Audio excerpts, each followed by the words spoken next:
things. If you're not talking, if you can keep your microphone on mute. Only reason for that is on Teams, sometimes there's a little bit of an echo.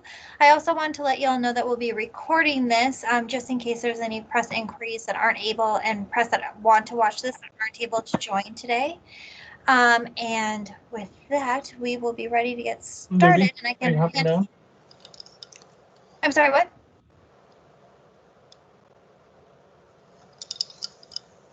All right, with that, Commissioner, I'll hand it over to you.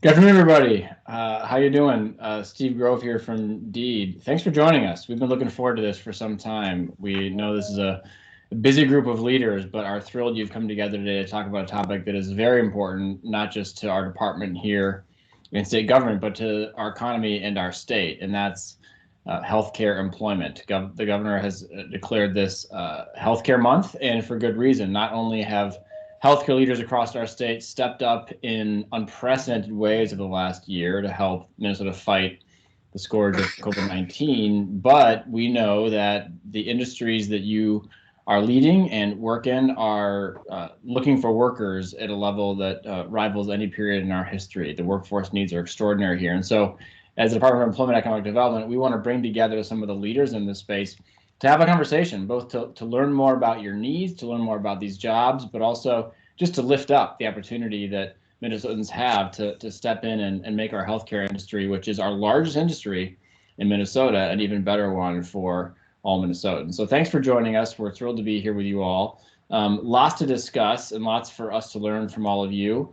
But before we do that, we just want to give a sense of who is on the call today. So I'm going to turn over to Jen Gates, whose voice you just heard a moment ago, and she's going to prompt a quick around the horn from those who are here. She'll say your name, and if you can give us a hello and introduce yourself and your organization. We'll just do kind of a quick run through of intros so we have a lay of the land, and then we'll come back and have a conversation for all of us. So with that, I'll turn it over to Jen, and looking forward to the conversation. Great, thanks, Commissioner. It's worth noting that we're also joined by a few workforce strategy consultants and folks from the comms team, but we'll start with Sarah for introductions. It's Sarah Behrens. Good afternoon. My name is Sarah Behrens. I'm with Northwest Technical College in Advanced, Minnesota. Thanks, Sarah. Bob, over to you. Am I the only Bob? You are the only Bob. Good afternoon. My name is Bob Dockendorf. I'm the principal of Big Lake High School. I'm also a board member of Central Minnesota Jobs Training Service. I'm also president of Central Minnesota Association of Secondary School Principals and an executive board member for MASSP. Thanks, Bob. Over to you, Cheryl. Good afternoon. Cheryl Buck. I am the Human Resources Advisor for Sanford Health of Northern Minnesota. Excellent. Brent.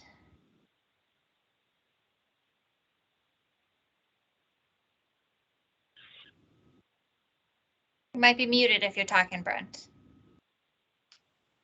Sorry, technical difficulties on my end. Brent Voltima, Senior Director of Talent Solutions with Centricare, and I'm based out of St. Cloud.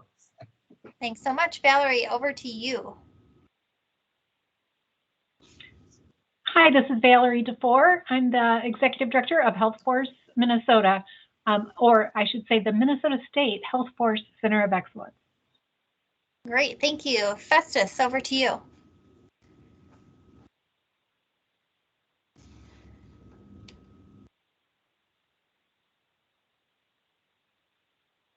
You might be muted if you're talking. You can unmute yourself at the top of your screen. I think he's calling on a cell phone. Okay, let me try. All right, we'll loop back. Let's go to Gail. Good afternoon, everyone. I'm Gail Kvenvold, and I am the President and CEO at Leading Age Minnesota. We're a membership organization that represents about 1,000 providers of older adult services across the state in skilled nursing, assisted living, independent senior living, and home-based services, and glad to be part of the conversation today. Thanks, Gail. Anne, over to you. Good afternoon, Ann Gibson, Workforce Development Consultant with mHealth Fairview. Thanks so much, Jared.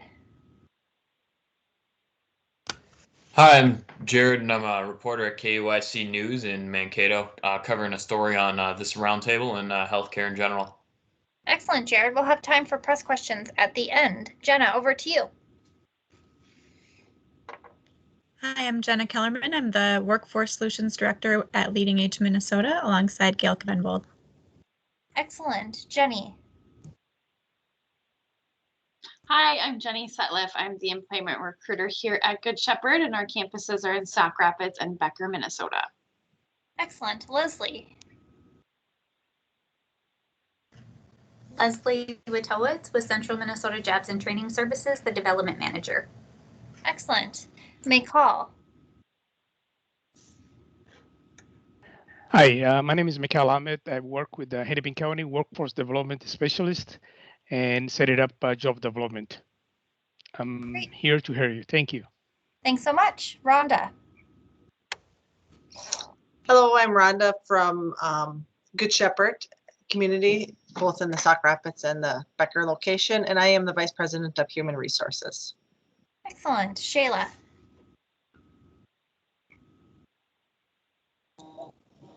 Hi, I am Shayla Drake. I am the HR Payroll Coordinator for Afton Row Home. I am also on the Duluth Workforce Development Board and the co-chair of the Healthcare Working Group in Duluth. Thanks. Tim. Good afternoon, all. My name is Tim Zipoy. I'm a Business Services Coordinator with Central Minnesota Jobs and Training Services. Thanks. Elaine. Good afternoon. I'm Elaine Vandenberg. I'm the Healthcare Education and Industry Partnerships Director for Minnesota State Health Force Center of Excellence alongside Valerie DeFore. Excellent. Zayed. It's actually Zaid. Good afternoon. Sorry. My name is Zaid Al-Shabaki. I'm a career planner with Workforce Development in Rochester office. Thanks so much. And we do have one person on the phone with a 218 number. Actually, he came running to the office. Here he is. Oh, excellent. Okay, Festus, if you can introduce yourself, that'd be great. Yes, I'm first Silly, working in with Eternal Living Home as a TMA, CNA, all the way from Africa. Excellent. Thanks so much. I think that is everyone, Commissioner. I did just want to note before I handed it back over to you that we also have folks from Career Force here listening to the conversation today. We do, yeah. Just as a signal to you how important this is to our agency, we have several members of our D team here: Jackie Buck, Della Ludwig, Jessica Miller, Chet Bodine, Adeshava Seji, Lori Janatopoulos, Shannon Husky, and Liz Jennings, representing a whole host of leaders across our department. We're here really to learn from all of you. And so again, thanks for taking the time to come together. This is an issue that is incredibly important to our state. And I'll offer just a couple of thoughts up top, but again, mainly just looking forward to a pretty open and free-flowing discussion and encourage all of you to raise issues you think the state needs to be paying attention to. You know, we are blessed to have an extraordinary healthcare industry in Minnesota. There's just no other way to put it. It is our strongest industry. It employs the most people and brings in an incredible amount of revenue for Minnesota. $25.7 billion in wages in 2019 came through our healthcare system. Almost 500,000 people work in healthcare. And in addition to an extraordinary network of healthcare providers, we have an extraordinary medical technology industry here as well that is really cutting edge and is one of the leading industries in the world when it comes to medical tech. And that's something that's been a long-standing strength of our state's economy.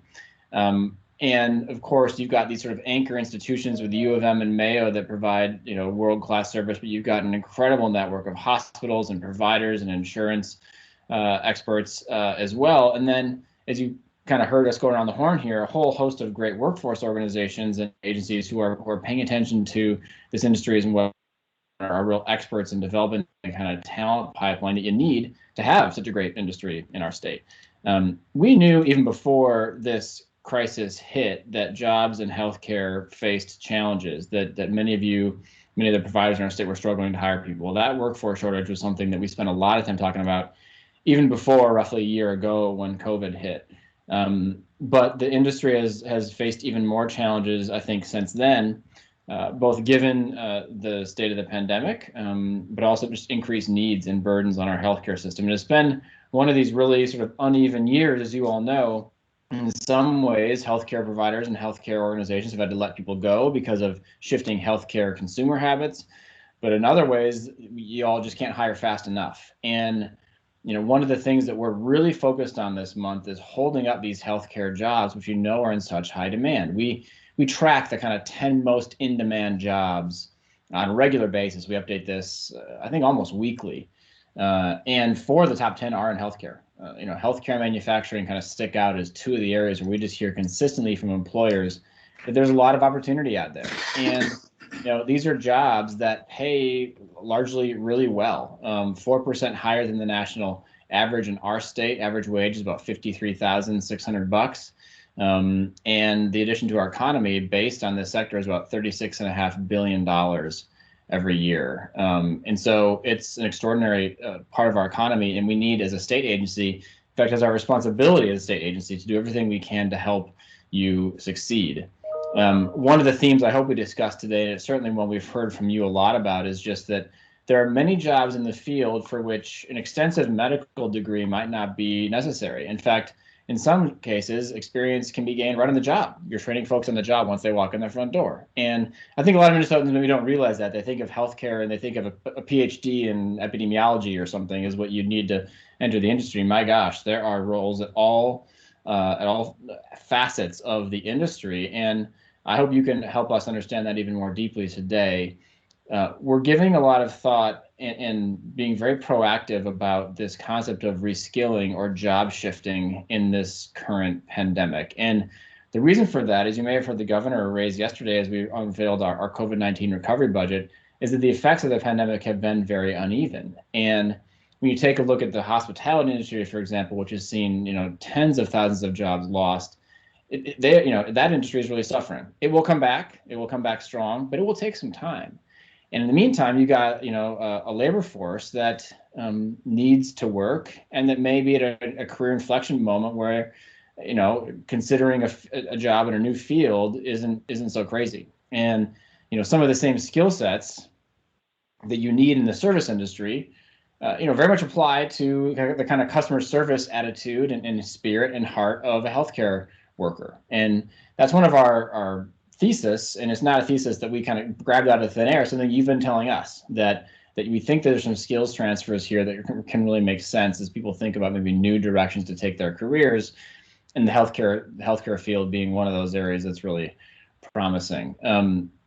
We think Minnesota, even though we've taken such a hit from this pandemic, is in a strong position to recover more than the average state in many ways because of our healthcare industry, and also because of the diverse economy that we have. And that has proven to be true in every recession, that those diverse economies can weather downturns more effectively. But there's nothing that's inevitable about that. There's nothing that says, oh, Minnesota is going to come out stronger. It's going to take a lot of proactivity. And that's something that we think you should expect your state government to take on, and is going to require really good partnerships between the public and private sector, so that we've got the right kind of labor force that you need, that our workforce efforts make sense for what you require. And so our ask from all of you is just 100% candor.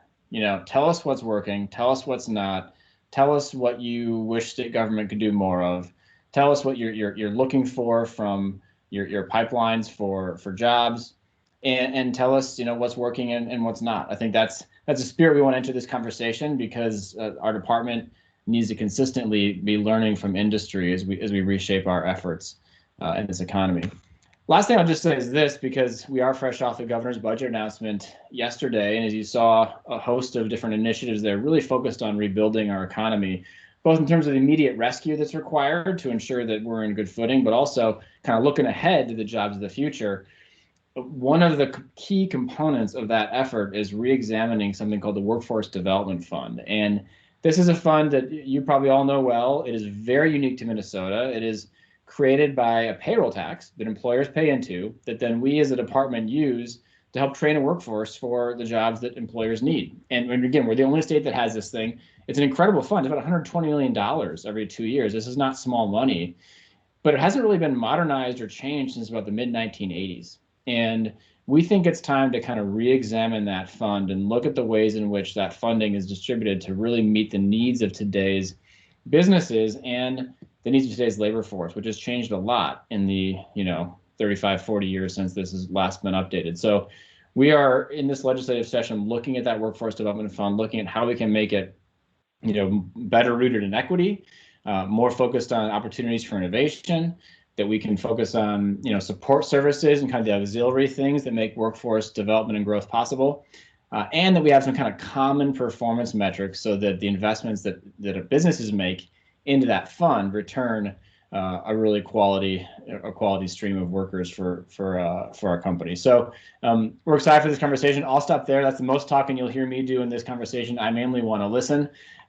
So I'll turn it over to our panel and maybe just ask some of the employers on here or the talent leaders and HR leaders, help us understand a bit more about what the needs are in the industry today and where you're seeing some of the challenges as it relates to hiring. And we'll just keep this really, really wide open. We'll open the floor, and if you want to use the hand raising feature in Teams, feel free.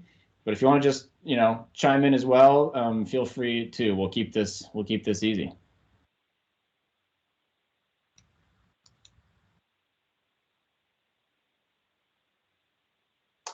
Commissioner Grove, this is Brent with Centricare, and appreciate you having us here. And boy, when I reflect on your question and look at some of the things that have worked for Centricare, it's been those partnerships, right? The challenges in front of us are from a workforce perspective are too big for any single organization or nonprofit or agency to tackle alone. So those partnerships.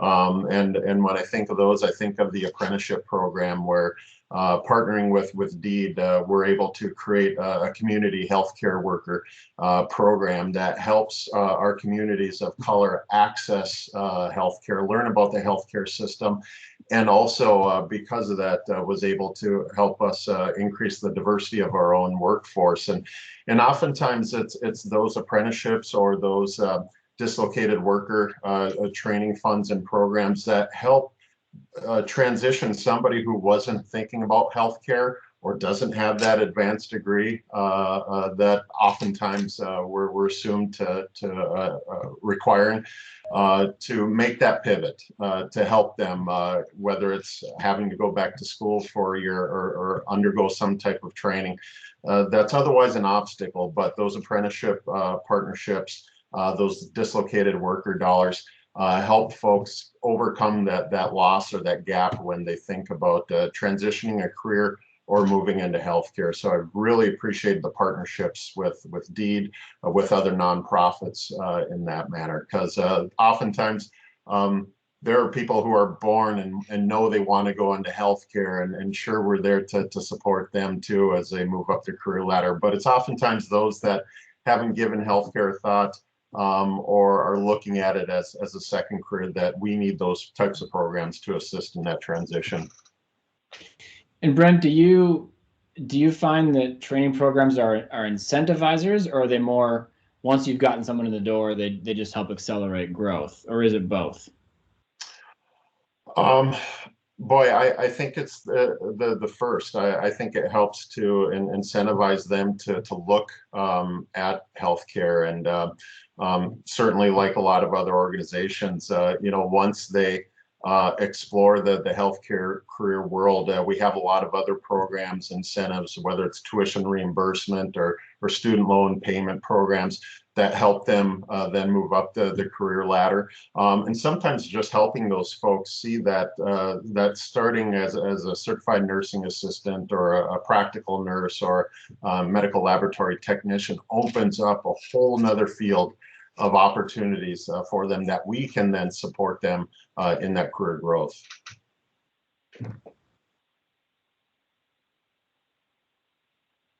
This is Tom Hoff from the Southwest and West Central Service Co-op.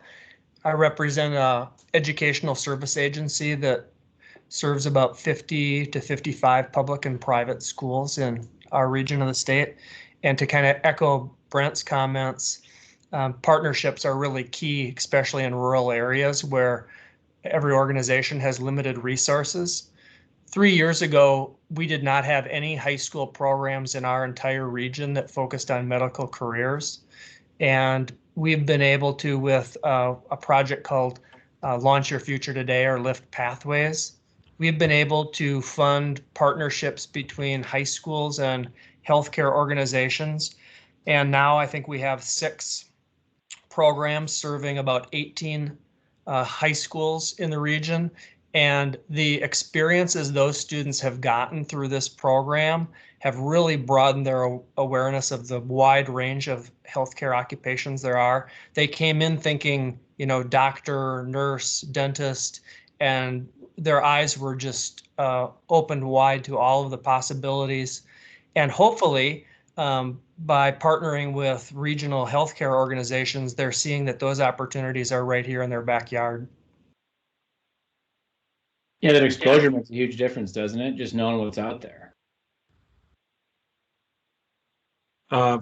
This is Zaidal Shabaki from Workforce Development, Inc. I just wanted to kind of follow up what Brent and Tom said. Exactly. You guys are right. The partnerships and programs to help reaching out for people who are just couldn't get to the healthcare field. I worked on a program called the Bridges to Careers, used to be called Bridges to Healthcare, for the last 3 years, which is a partnership between Workforce Development, RCTC, Hawthorne Education Center, Mayo Clinic, and even Olmsted County. And we helped a lot of students just kind of overcome all these obstacles just to get into to school, get their GED, get their CNA, then navigate them and help them just transition to RCTC, get their advanced CNA and get their LPN or RN, fill up all these jobs. In fact, I have one of my recent graduates here with us on a call, Jawahar. She's one of the success stories of that program. And she just finished her RM program and got hired at Mayo.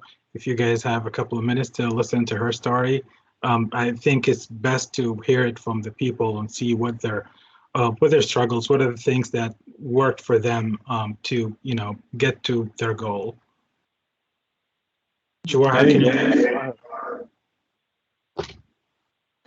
Hi, everybody. My name is Jawahar. I started this program back in 2016. I started like a baby steps from Hawthorne to RCTC and now at Mayo. The one thing helped me is the support I had from the beginning. I came in Rochester back in 2014 with no support. I was working as a CNA. Then when I started at Hawthorne, I joined Bridget to Career and now it's Bridget to Health. Zaid and the other advisor told me how to navigate around Rochester. They support me when I had a struggle to go to school, from tuition to like daily life expense. Sometimes it gets so expensive and stressful to be working and going to school and trying like to be positive all the time. Then every time I have problem or like I'm feeling like this is a struggle to go to school, I always find the support. Always find like financially I'm supported by the healthcare, by the Bridget Healthcare at Workforce. There's a lot of teachers can help you after school with your homework if you don't understand. English was not my first language. I speak Arabic majority of my time, so it was a struggle to start school again, especially in a country I don't know nobody, and English is not my language. I have to start all over. Then finally, I got into RCTC. I did my general before I joined the RN program. Many times I have a struggle with my tuition. The Workforce reimburse or they give me like scholarship to pay for my tuition, which really helped a lot. and I could see it toward my grades because it get improved when I don't have financial stress or I have to go to work or just give up school because of work. Then after that, I'd finished my general. When I got accepted to the program, RN program in RCTC, it was a big step. I felt like all this hard work and all the support I have from workforce kind of paid off now. So my job was to pass the RN program and get a job at Mayo. So I started as a PCA. I'm still a PCA, transitioning to RN hopefully by February. When I get the job at Mayo, Zaid was there, and like many of the people at workforce, I got supported. I was very successful. I was like able to do what I need to do to finish my degree. So 2 years in RCTC, finished my RN in October, got my board in December, and that was like looking back in 2016 and now I'm in like two different people. I'm really glad I was part of this program. I want everybody to go join this program or like at least have the help, or like this is like a ladder for us to succeed and join or like be in a career that we are dreaming about or we want to be, but life is stopping us from continuing doing that. If like either finance or life or, you know, kind of our language or background. So I'm really glad that I am in this program, and I'm like a set example. This program is really working. Even though if it take years of hard work, I'm now an RN. Hopefully next fall I will continue for my BSN, and I don't know what is life gonna take me after that. But this is me, hard work person, and workforce was behind me. And Thank I you. want to thank everybody for supporting me. Thank you. A lot of times, so many stories of the students, they just, it could be as simple as just finding the guidance, finding someone to help them navigate the college system, or work with them to, figure out their previous school debts from unsuccessful college, or just basically help them with little stuff like,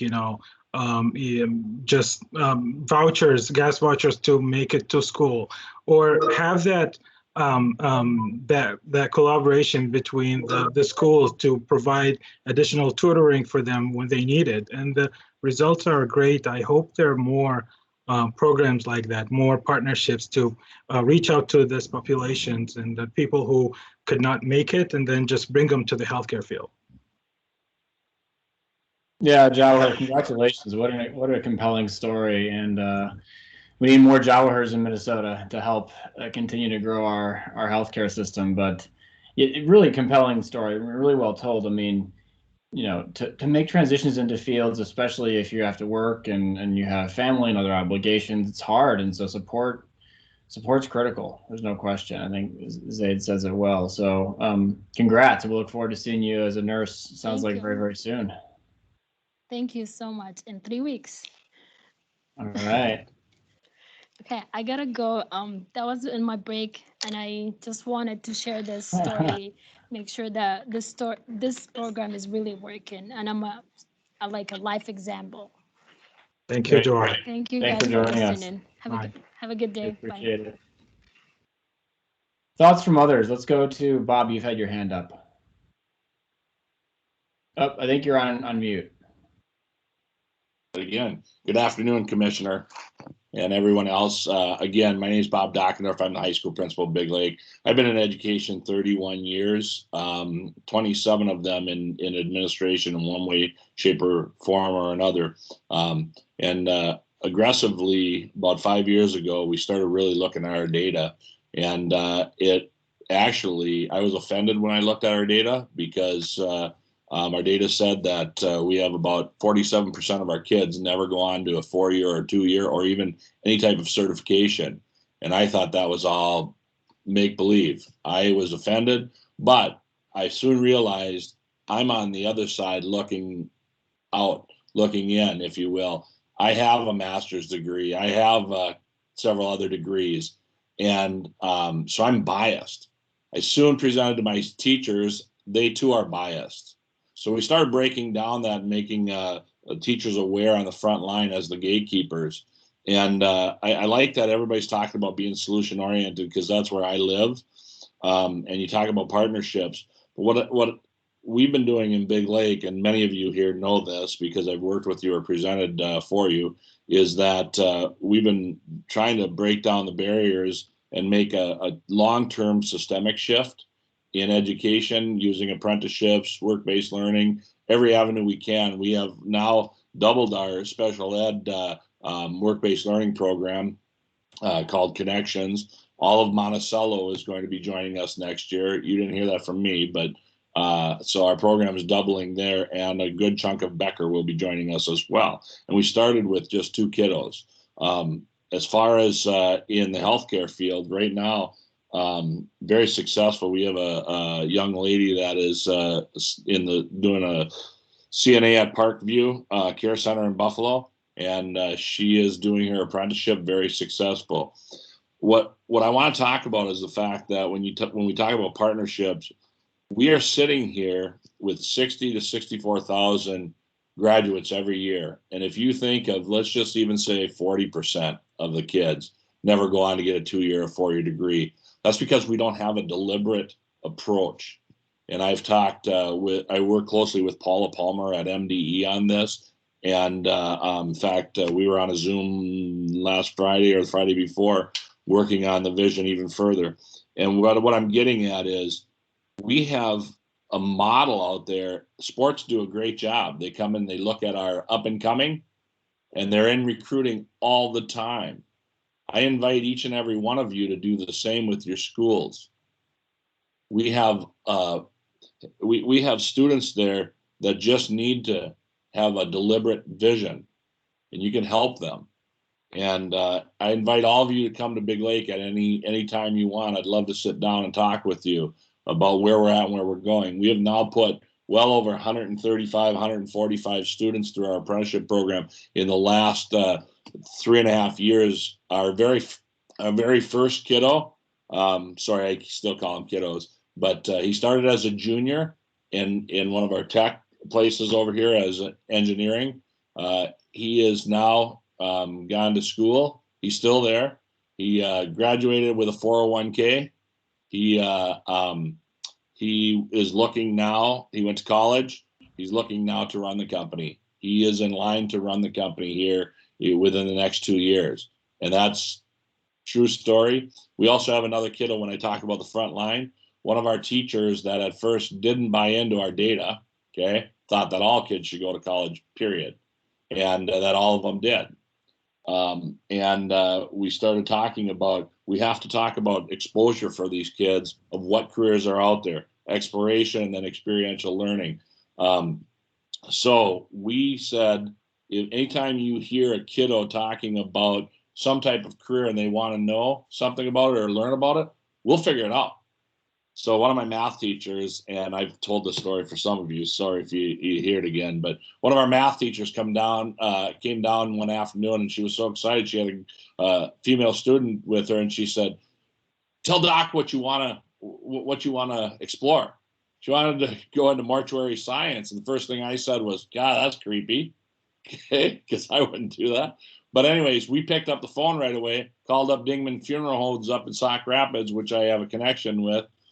Used to coach some of the daughters there, and they're still in the field. And they said, "Yeah, bring her up. We will give her a tour and everything else." She's still in the program, okay?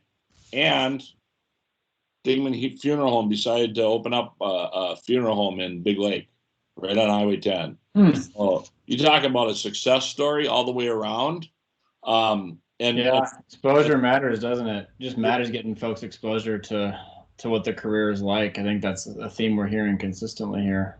The biggest piece that we've put in place, and our test is going to be next year, we also put in 4 graduation requirements that force the kids to, they have to take, by the time they're a senior, they have to take a college path with college exploration, college courses, or they have to take OJT, they have to take CEO apprenticeship, or one of our tech classes. That's a graduation requirement. We're forcing them to go one way or the other, and it's a good way. We're trying to be deliberate about our approach. So I'll shut up. I got a lot more I'd love to say, but I'm real excited about what we do. And anybody that knows us, I think we're up to helping 64 other schools that have been in our building come and see what we've got going on. And I believe they're all our kids. Anybody, I know several of you have worked with me, and they know that's my focus. They are all our kids, and it makes Minnesota better. There's things we can do. So yes, there are. Thank you, Bob. We appreciate that. Let's go to Gail. Thank you, Commissioner, and thanks for convening this group. Again, Gail Quenville with Leading Age Minnesota.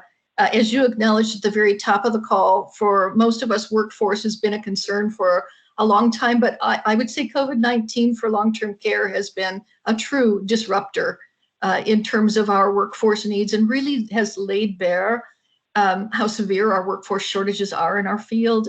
At the COVID peaks in our experience in Minnesota, we've had as many as 10,000 open positions on various across our sector. And we had to turn to the National Guard. We've had to turn to the Federal Medical Reserve, the state emergency staffing pool, just to meet the minimums of our staffing. And despite the fact that we have the lowest occupancy levels in our skilled nursing settings we've ever had in our history, we aren't laying off staff. We're still actively recruiting people to these wonderful caregiving careers. Things that we have focused on have been barriers to entry. So distance learning has been something that, and distance learning tools have been something that's brought us some success. We've had about 1,000 certified nursing assistants come through our online training program. And during COVID-19, we focused on an expedited online training program for a position called the Basic Care Aid Program. And it's brought about 400 new people into our field in an entry-level nursing assistant role. And obviously our goal is to be able to find a glide path for those individuals who are working under waivers right now to become a permanent part of our workforce going forward. And we also developed online training tools around paid nursing assistance, again, something that became really necessary during COVID-19 with having to bring meals to individuals in their rooms, and also programs, other expedited training programs as well. I want to also call out mental health resources. So you made this call about both recruitment and retention. And in the retention area, I would just note that our long-term care workers, our healthcare workers on the front line of COVID-19 have experienced their own, shall we call it, trauma with COVID-19 in terms of caring for older adults. They're experiencing not only the intensity of their career choice, but also a lot of grief in these months of COVID-19. Health resources has been an area we've focused on in terms of retention.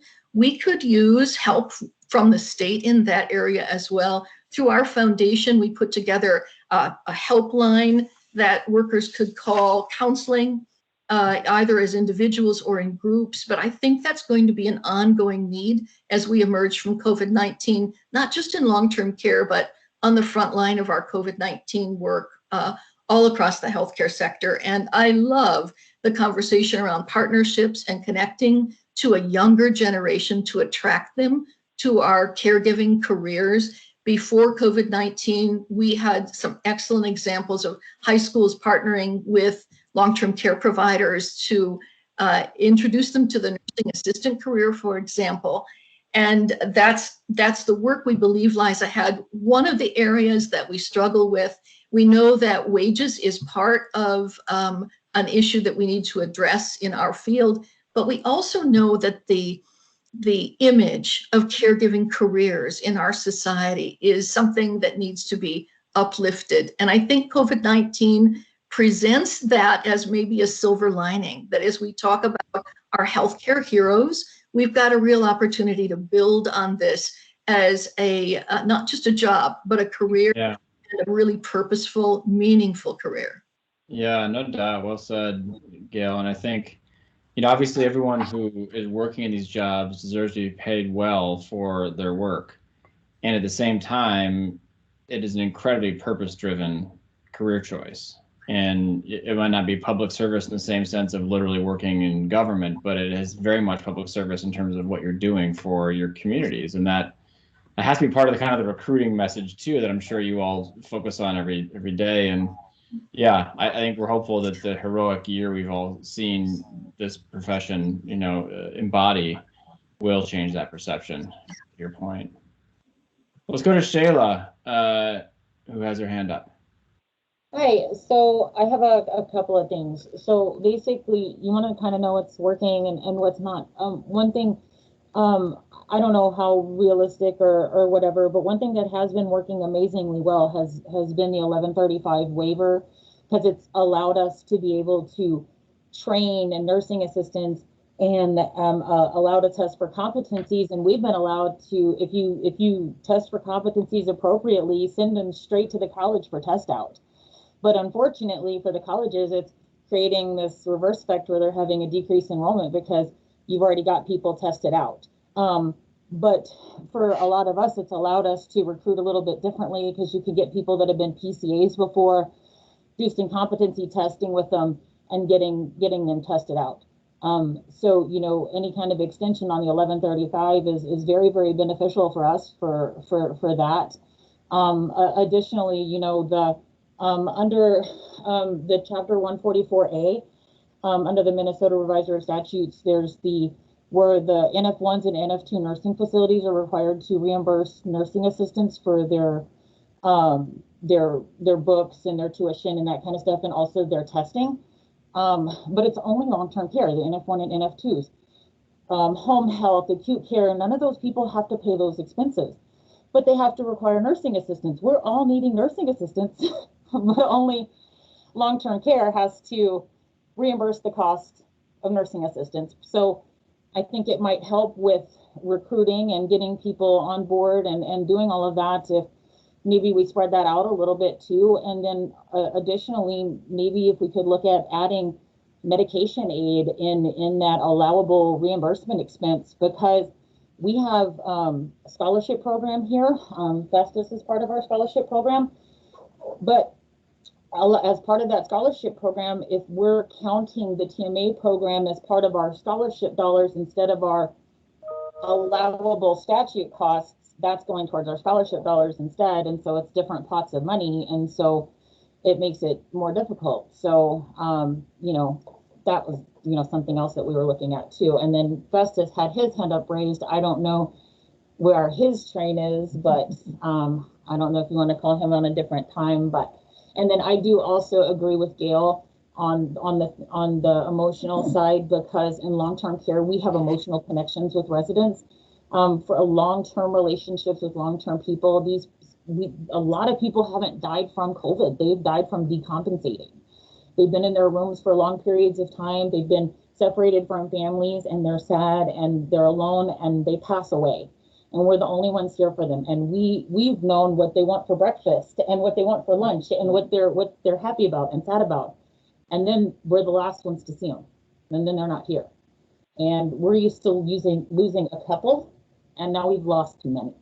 And so that's been very hard for us. We've actually just had an emotional first aid lesson with each other, because it's hard. It's hard. It is hard. Thank you for lifting those points up, Shannon. All really good. Festus, did you want to add a question or a thought? Yes, I just wanted to say something small. For one, I'm actually old. I'm about 6 years old here, all this from Africa. I want to say that I can get my story well. And when I came here in April, after training as a CNA, I had got a grant to do my CNA. And when I came here, I worked for just a short word. Sheila pushed me, hey, do TMA, we'll pay for you, we'll pay the school fees for you. So I went back to do my TMA, which I graduated, and now I'm working as a TMA here. And she also pushed me to enroll for LPN, which now I'm doing. Hopefully by next time be done. But my point was that I like the way there's a way one can progress from nowhere, having come from Africa. Of course, I had done degrees from my country, Kenya. But coming here, I had so much interest in the nursing field. And that is when I started from all the way to CNA, then a TMA, and now I'm in the nursing program. And I want to say I really appreciate the way we can move from CNA, TMA, LPN, or RN, and all the way. And more so, there's also a way of getting some grants, some scholarship to do your courses. Of course, from my childhood, I want to be a nurse. But because back in Kenya, there was no scholarship, I ended doing other courses that I would afford. And then I want to say, because I still have some scholarships, but I still have to pay a little bit for my pocket. And again, being a family man, I still have my son who is in college also. I have to pay little for him, and the other one is also in high school. But I want to say this nursing field, I really enjoy and like the way things one can move, even at old age like me. And I want to thank the National Nursing Home for their motivation for the staff here to go to school, learn, and come back work with us. So thank you very much, Sheila and the Commissioner. We thank the state for the way things are organized for people to be able to build themselves and add more value to oneself. That's what I wanted to say. Thank you. Well, thank you, Festus. You're a go-getter, and you're right. That pathway is really clear, and to see you pursue it is really impressive. We're gonna go to more hands that are up. I want to just pose maybe another prompt for the group to think through, which are just, what are some myths that might be out there about the industry for a job seeker that we want to debunk here? What are some things that people may think of when they think of healthcare jobs that maybe we can help them see a little more clearly? Let's go to Elaine, who I think has her hand up next. Hello, thanks for hosting this important conversation. I wouldn't say this is so much of a myth as maybe a best kept secret. And in Minnesota, we are almost too humble to a fault. But I would say long-term care facilities play a huge role in the incubation phase in our healthcare workforce. And I think that's often overlooked. And if you ask many people who are in direct patient care, they'll tell you that they got their start as a nursing assistant or in another similar role. And so I would just like to lift up that's where a lot of people get their foot in the door. So people like Tom and Bob and your organizations who are doing such a great job of really kind of helping people explore the different career fields. That is one of the best ways to start to learn if direct patient care route is best for you. In fact, I have a colleague who says the best way to start as a high school student is either as an EMT or a nursing assistant, because then you find out really from there, where do you go? And so I would just like to, say that that's necessarily not a secret, but I think it's, or not a myth, but I would say it's more of a secret. And yeah, and then Valerie DeFore, who I work with, she put Caring Careers Start Here. This is a really great website that you can use to find out how to get started in a healthcare career. And then I would like also to pose a question, or maybe not pose a question, but just an invitation.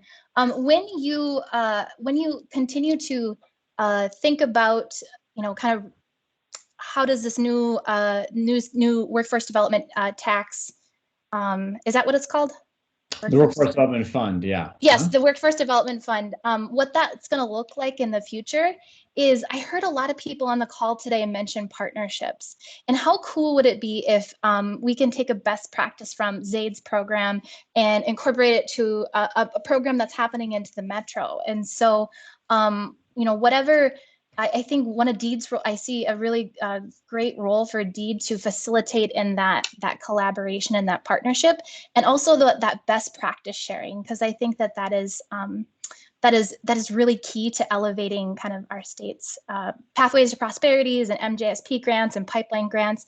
I think the more that organizations can learn from each other, I think that it can really just elevate that, because there's so many people, there's so many different areas and partners. Sometimes it's hard to know kind of what's going on in all the different areas. So I see Deed really doing a good job with that. So yeah, no, thanks, Elena. It's a great point. I think government can sometimes play that convening and connecting role that is an important aspect of these pathways. So I'm glad you mentioned some of the programs that we have. There are a lot of resources out there, and we want more and more companies and schools to be aware of them so they can take advantage of those dollars.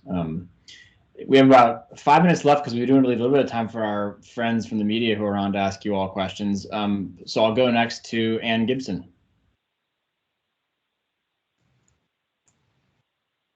Great. Thank you so much, Commissioner, for organizing this roundtable today. And it's great to hear the feedback from all of my colleagues, and I echo so many of the comments, and I will be quick.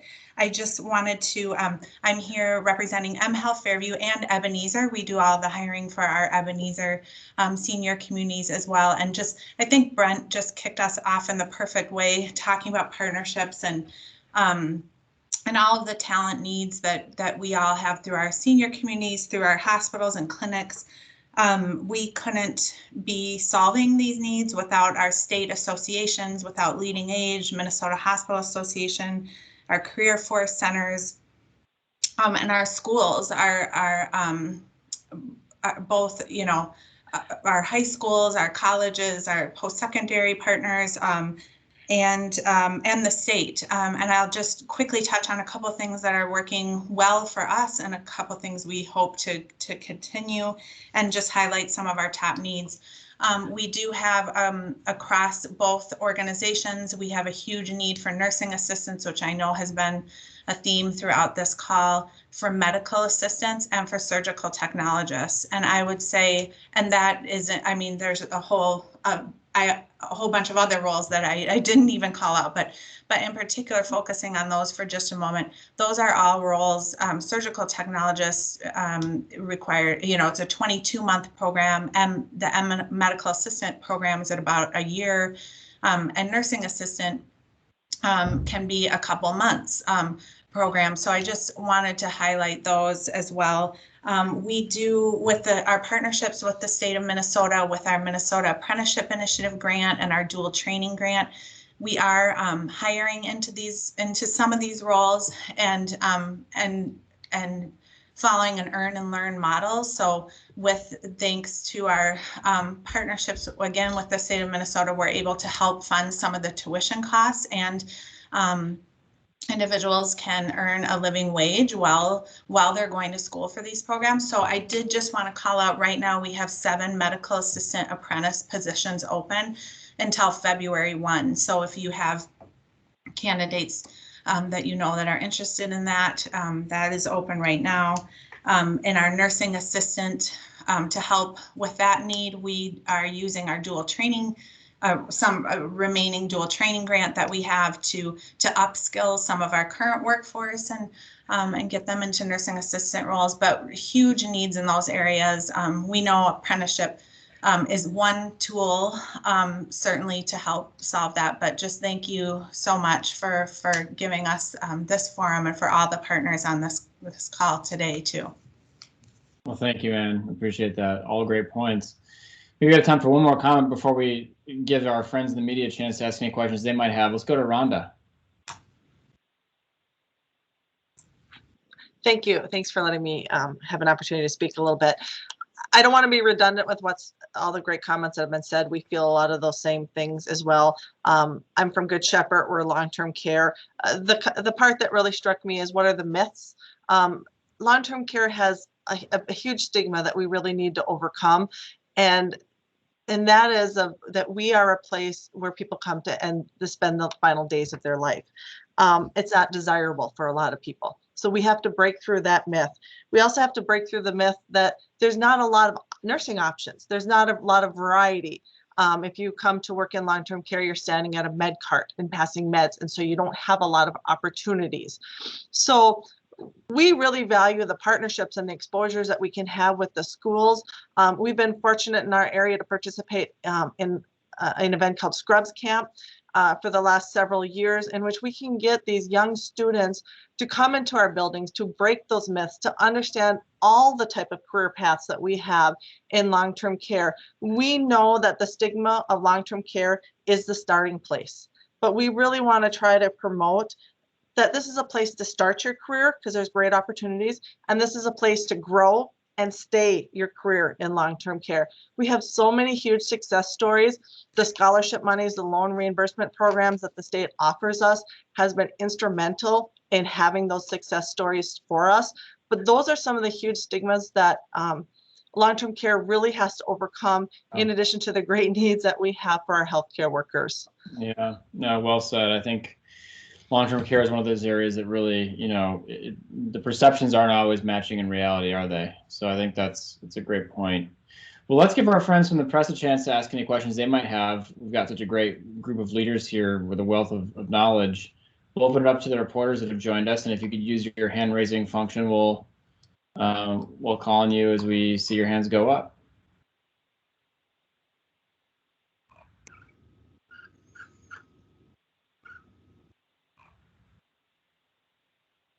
Is that Matt Ledke? Is that how you say it? Matthew Lidkey. Matthew, yes, sorry. Welcome from Bemidji Pioneer. Yes. Yeah, so I actually kind of had two questions. The first is kind of what is the expectations for employment once the pandemic is over? Since things have been restricted, will more employees be coming back to the healthcare field because some had to be laid off during this time because things were restricted? Or is it going to be the case where there's going to be less workers needed because there's not a healthcare crisis going on, there's not a pandemic to face? So I'm kind of curious what the future of the job market is going to be in terms of the healthcare field once we get to maybe say just 2022. And then I was also wondering if there was any programs or anybody with any knowledge of how these kind of efforts are being provided to our tribal governments and tribal neighbors. Around Bemidji, of course, we're surrounded by White Earth, Red Lake, and Leech Lake. So those are the two questions I have. I'll speak just briefly to the first question, which is, we project needs in this labor force for some time. I think they're heightened right now because of the pandemic. We hope that as things get to a position where there's just less virus circulating, some of the fears on safety will go away, or at least start to subside. I'll tell you, our healthcare facilities and our employers are actually some of the safer places you can spend your time right now. I think that's one of the myths we need to debunk, is that actually these workplaces are incredibly safe. So I'd highlight that. It's always going to be a need, but it is heightened right now. To your other questions, open it to the panel for any thoughts or reflections on them.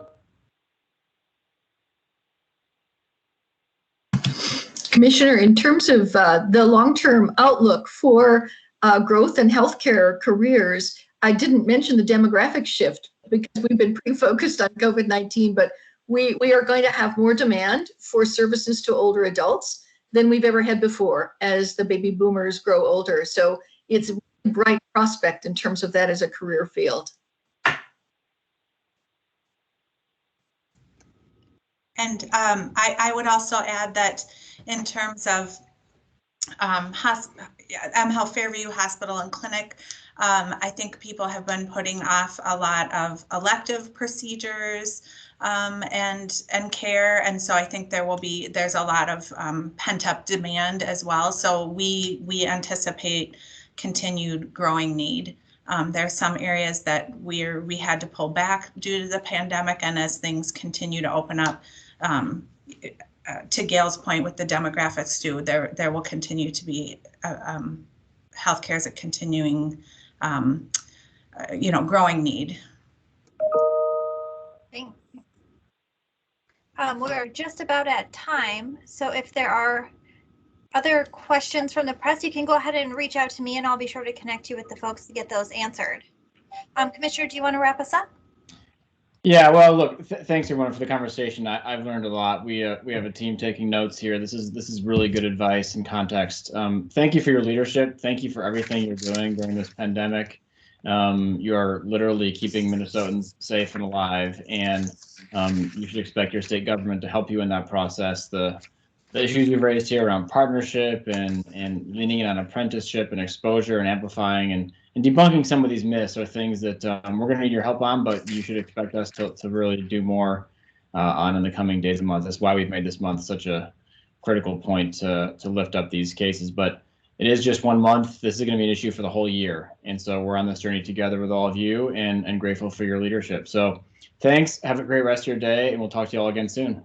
Take care. Thank you, Commissioner.